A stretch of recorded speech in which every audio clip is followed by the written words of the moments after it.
everyone, welcome back to another episode of Friends from Work. I'm Tom, this is Sean, and on today's episode, we are going to be reviewing Guy Ritchie's The Covenant. Before we do that, do us a favor, leave a like right now, subscribe down below, follow us on TikTok and Instagram, and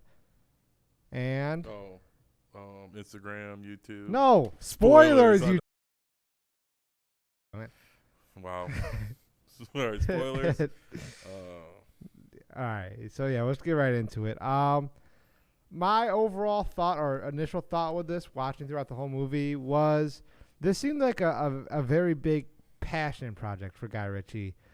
Just because for the context of it, it was really focused on the interpreter, and he wanted to bring light to the many interpreters in the armed forces and stuff like that.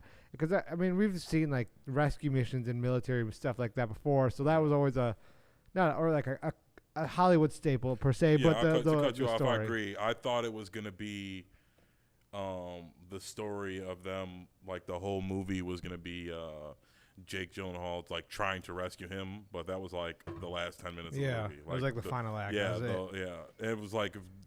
it was like maybe 15 minutes. Yeah. It was mostly, like Tom said, a story of like the interpreter and like him, what he did to bring Jake Gyllenhaal back, and then kind of like what was happening afterwards. And that was like a pleasant surprise, I guess. I was thinking it was going to be more of a traditional, like the first 10 minutes was going to be him saving Jake Gyllenhaal, and then the rest of the movie was going to be Jake Gyllenhaal being a badass saving him. Yeah. But it was the opposite. It was really, there was a lot of really intense scenes, and it was mostly the interpreter. I forgot. I didn't write the actor's name down. Ahmed, yeah, but I don't know the actor's name. But it was mostly him being a badass. Yeah, I will agree. That is a pleasant surprise. It was refreshing. That's why I said it. It kind of took me by the wind. And they did a great job with the trailers. If you watch this, guys, you guys know that I get really upset with trailers, how they spoil stuff. And like there was like certain stuff that was obviously in the movie in the trailer, but it gave you a different idea when you came in. Yeah, for whatever. I don't know if it like was it sold it to us properly. I don't know if it was the trailer or culture or the past, but yeah when I was watching the movie, there was a point where I'm like, it's 2 hours long, and I'm like, we're an hour and 30 in, and the guy hadn't even saved Jake Gyllenhaal yet. Like, he hadn't even gotten him back to base yet. I'm like, what's the end of this movie going to be like? I know.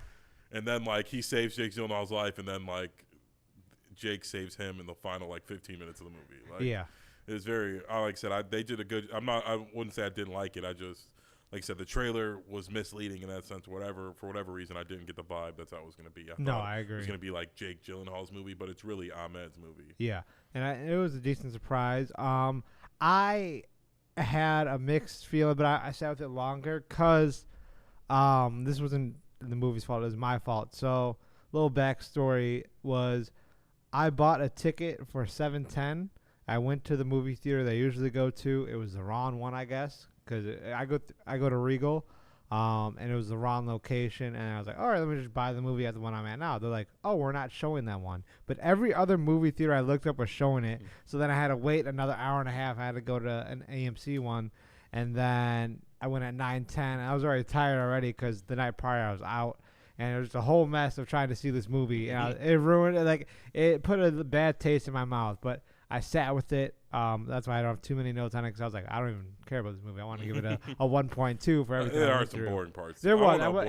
Just a lot of. There were some low moments. I will say that. Yeah, just like nothing's happening. One complaint I did have too. This is a thing that happens in the Marines, but it just felt like they were like saying it a little too much. Were the nicknames?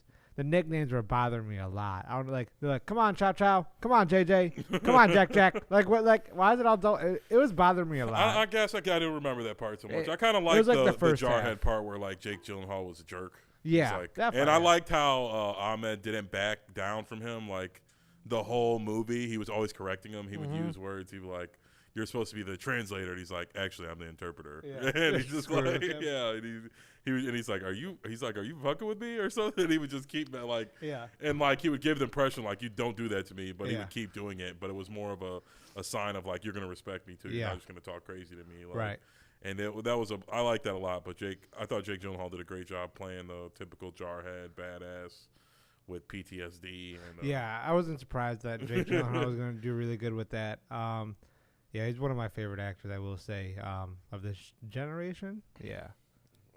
My generation. You're like 50. Your or so. generation? He's probably. I'm pretty sure Jake Gyllenhaal's older than me, so it's my generation. Well, you look rough. He's right? not Yeah. younger. Jake Gyllenhaal's definitely not younger than me. I mean, he's got to be like 40 something. You look like 53. Yeah, but that's stress. I got kids, baby mama. He's got this guy, kids. I got shit going on. He's got kids. Yeah, but he don't got a baby mama. He ain't been to the Technically, joint. he does. He grew up in the ghetto. It's rough. I mean, in Southpaw, he had to go through it. He lost his wife. But I thought he did a good job.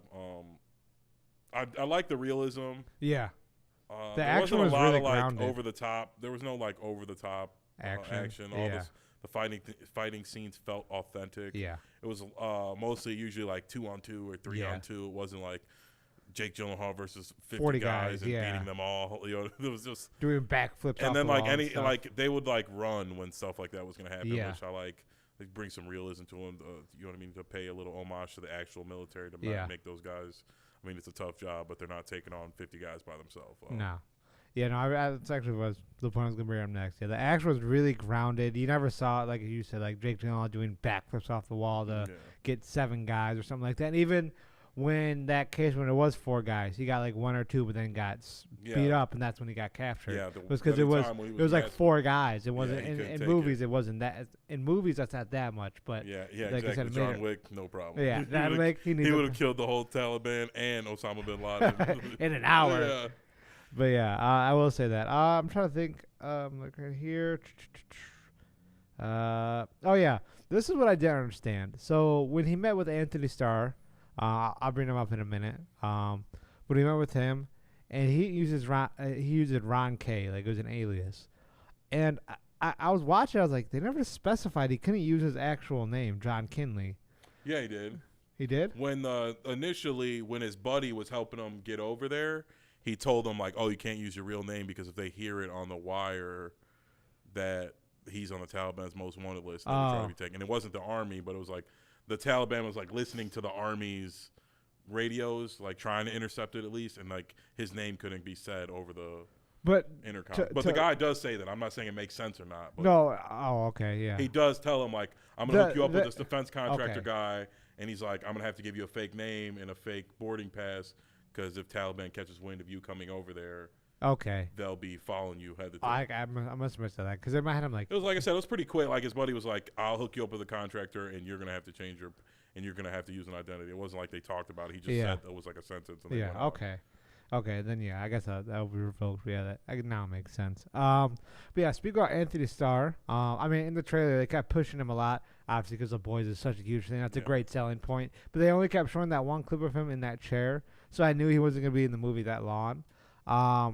But it gave me. I'm really excited to see what Anthony Starr does in general, outside of once The Boys finish, because I think he'll have a really good career post The Boys. Because I mean, he's been an actor, but this is his breakout role. The Boys has been his breakout role, so I'm excited to see what else he does. I think he'll have a really good, prosperous career post The Boys. I will say though, during those low points, it kind of took away from the quote-unquote emotional grip or like that connection you're supposed to have with the film at times. It took away from that for me a little bit. So like again, it probably played part to just how tired I was. Because it was late. I got out at like 11:30 by the time it was all done. I thought it was a lot of weird like cut scenes, like disorienting cut scenes where there were like PTSD moments for both of them. Yeah. Which, like I said, kind of, I don't know, was... I don't know. I didn't think we needed to see it because we saw what happened already. They were like giving us cutscenes of stuff we had already seen before. Right. It was different if it was like cutscenes of stuff that like we missed and like he was remembering. But yeah, I thought that part was kind of weird and it was a little disorienting. I also found out I was looking through. I assumed it wasn't, but this is actually not a true story. What it was. Guy Ritchie took multiple interpretive stories that he learned about and then he heard in person through research and interviews. He just combined them all into like one big story. So like he would take some from there. So I just figured it was based on some. Yes, it was some real events. Obviously, it's gonna get adjusted for movies. But yeah, that was a little fun fact I wanted to throw in there. What else you got? I mean, there's not much to see. It was besides that, there was a little spin on it, but it's still a traditional war in Iraq movie. Yeah. You see a lot of with a different perspective. Yeah, just from like somebody else's point of view. Where it was just like the Taliban weren't the bad guy. Like all of them weren't the bad guys. It's usually like USA versus the Taliban, and it wasn't necessarily that in this movie. But I thought like you said, the action scene was a good word. Is grounded. It felt really authentic. It was cool. I liked a lot of the scenes. Ahmed had a few where he like took down two guys. Yeah. But it was like a struggle. Like he shot two, and then he was like trying to strangle the guy. But it was like a real fight. There's a couple times where they're like trying to strangle somebody or kill him, and it was just realistic. It would take a minute, where it's not like Walking Dead, or like I stabbed you in the skull, you're dead, or I snapped your neck. Like, you know, there was I remember in that like desert scene in there, like they both got a guy, and it was like a 3 minute or 3 minute scene. I'm like, oh my god. Choke him out, Or like, Jake Gyllenhaal was trying to stab the guy one time in the neck. He couldn't. And he couldn't, or no, what was Ahmed, or the back door of his house, and he couldn't get it because the guy had the thing wrapped around his neck. And he was like moving it out of the way so he could cut him in the neck. Like, it was cool. I like that. So for me, in all, I did enjoy the movie. My experience prior definitely did take away from my enjoyment. Kind of like what Sean said, it was like a typical war movie, but with a refreshing perspective on it. Like he said, instead of USA versus Iraq, it was the military versus the people of Iran, but in the sense of like just their communication. And like how the U.S. military didn't even want to help save him. Like, he was on the phone for 2 weeks trying to figure it out. And get visas and things like that. It was actually a month. It was like 35 days. I remember it saying like day 17. But it was a while. Yeah, where he was like, it was outlining like the bureaucracy of it all, and where there's like connections made where like some soldiers want to help some of the people in the country, but there's really just too many hoops to jump through. Yeah. What I really enjoyed too was actually funny. So an emotional scene when Jake Gyllenhaal broke down on the phone, was like, I will find you. Like that was when we saw that, it was like an emotional scene. And then he got called into his boss's office. He's like, we got a complaint. And then they just play it, and they're all standing there awkwardly. It was cool. Like that was a funny part, I will say. Yeah. But I like that part because that's when he's like, I saved your life, and he's like, you owe me. So he's like, pay that debt. Yeah, exactly. I will say cool. though, I like the definitions at the end because I didn't know what the covenant meant. But then like I really liked that. I was like, oh, a bond and stuff like commitment, stuff like that. I was like, oh, so and it was cool, like just tie it all together. Why Guy Ritchie directed and written the story that way? It was for that specific reason, which I thought was really, really interesting. Or no, not interesting, really refreshing, I will say, for a typical war story. So what would you rate it? I'd probably give it like a 6. Nothing, like I said, it had a nice little twist or change of perspective, but nothing really special about it. It's something you've seen all before, like Lone Survivor or the one with Bradley Cooper. It's like all. Well, that was based on a true story. I know. I'm just saying, like, it's the same shit. Like this one isn't based on an actual true story, but a bunch of them put together. Yeah. So it's nothing you ain't never seen before. But I thought Jake Gyllenhaal did a great job. Anthony Starr in his small role, he was, funny. And, he did leap off the screen. He played the hell out of that little 10 minutes that he got. Ahmed, the actual main character of the story, he was awesome. And like I said, it was interesting to see it from someone in Iraq or Iran. I don't know. I forgot exactly where they were. I'm pretty sure it was Iraq. Afghanistan. Yeah, that's Iraq. I don't know. I don't know the states and all that. Yeah.